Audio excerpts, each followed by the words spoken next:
మోకాళ్ళ నొప్పులు, disc problems లాంటి అన్ని సమస్యలకు సంప్రదించండి Homeocare international world class homeopathy 9001175550. మరొకసారి కాంగ్రెస్ పార్టీ పట్ల ఉన్నటువంటి నమ్మకాన్ని నాకు 2,22,000 చిల్లర ఓట్లేసి మరొకసారి ప్రూవ్ చేయడం జరిగింది. ఎన్నో సర్వే సంస్థలు, ఎన్నో సోషల్ మీడియా ప్లాట్ఫామ్స్ వివిధ రకాల ప్రచారాలతో ఈ సీట్ని ఎప్పుడు కూడా నష్టపోతుందని చెప్పి చాలాసార్లు ప్రచారం చేసి కార్యకర్తలను ఇబ్బందికర వాతావరణం తీసుకుపోయినా కార్యకర్తలు ఎక్కడ కూడా మనోధైర్యాన్ని కోల్పోలేదు.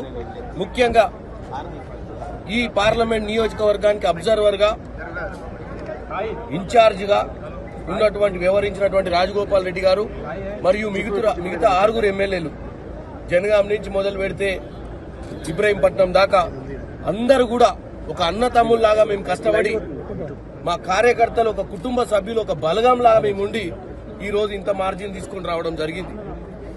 అయితే ముఖ్యంగా 1వ తారీఖు సాయంత్రం జరిగినటువంటి సర్వేలలో గుజరాత్ మోడల్ అంటే గుజరాత్ దొంగలు సెన్సెక్స్ ని పెంచి తప్పుడు రిజల్ట్లు తీసుకురావాలని చెప్పి మీడియా సంస్థల మీద భారతదేశ వ్యాప్తంగా కూడా సర్వేలను ఎగ్జాజరేటెడ్ గా చేసి దాన్ని ప్రజలను మోసం చేసి సెన్సెక్స్ ని భారీ ఎత్తున పెంచి ఈరోజు కుంభకోణానికి 20 లక్షల కోట్లు ఆర్థిక నష్టం జరిగింది భారతదేశంలో. ఈ యొక్క ఎగ్జాజరేటెడ్ ఫిగర్స్ కేవలం ఒక వ్యాపార మోడలే.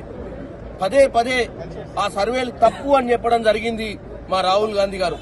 ఈ రోజు అదే విధంగా ప్రజలు ఒక తీర్పునిచ్చిర్రు, ప్రజాస్వామ్యాన్ని కాపాడే ప్రయత్నం చేసిర్రు. ఈ రోజు భారతదేశంలో అబ్కీ బార్ 400 అని చెప్పి ఏదైతే మ్యానిపులేషన్ చేద్దామనుకున్నటువంటి నరేంద్ర మోడీ గారికి మంచి గుణపాఠం చెప్పిర్రు.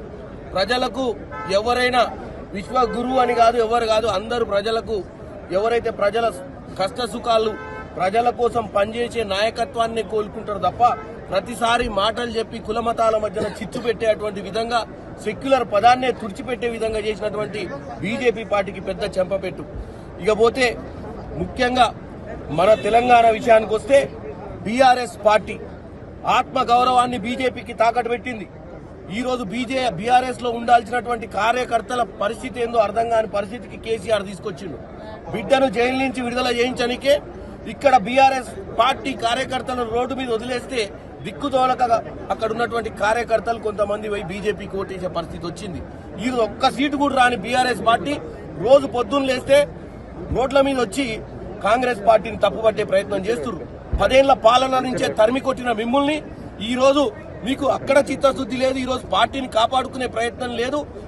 సొల్లు కబుర్లు మాట్లాడుకుంటూ మా రేవంత్ రెడ్డి గారు, మా ముఖ్యమంత్రి గారు ఇస్తున్నటువంటి పథకాల మీద తప్పుడు ప్రచారం చేసినా ఈ రోజు ప్రజలు నమ్మలేదు.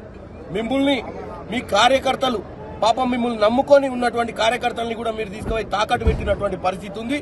రానున్న రోజుల బీఆర్ఎస్ పార్టీ భవిష్యత్తు శూన్యం అని చెప్తున్నా. బీజేపీ కూడా ఈ రోజున్న పరిస్థితుల్లో బీఆర్ఎస్ ఓట్లు తీసుకోగలిగింది. కానీ రానున్న లోకల్ బాడీ ఎన్నికలల్లా, ఈ 2-3 నెలల్లో వచ్చే లోకల్ బాడీ ఎన్నికలల్లా ఇటు బీజేపీని బీఆర్ఎస్ రెండు శూన్యం చేస్తామని తెలియజేస్తున్నాం. మరిన్ని వీడియోస్ కోసం ఛానల్ ని సబ్స్క్రైబ్ చేయండి, లేటెస్ట్ అప్డేట్స్ కోసం వాట్సాప్ ఛానల్ ని ఫాలో చేయండి అండ్ లింక్ డిస్క్రిప్షన్ లో ఉంది.